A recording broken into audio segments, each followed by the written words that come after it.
प्रतीयते त्रिधामत्रात्मिका स्थिता अर्धमात्रा स्थिता नित्या ज्ञानुच्चज्जा विशेषतः तमेव सा तं सावित्री तं देवी जननी परा तयैव धर्यते सर्वं तयैतत्सृज्यते जगत् तयैतत्पल्लते देवी समक्ष्यन्ते च सर्वदा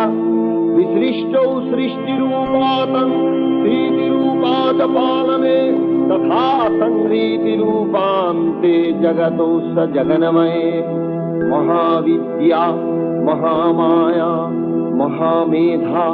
महास्मृति महामहा च भवती महादेवी महासुरी प्रकृतिस्तञ्च सर्वस्व गुणत्रय विभाविनी कालरात्रिर्महारात्रिर्मोहरात्रिश्च दारुणा।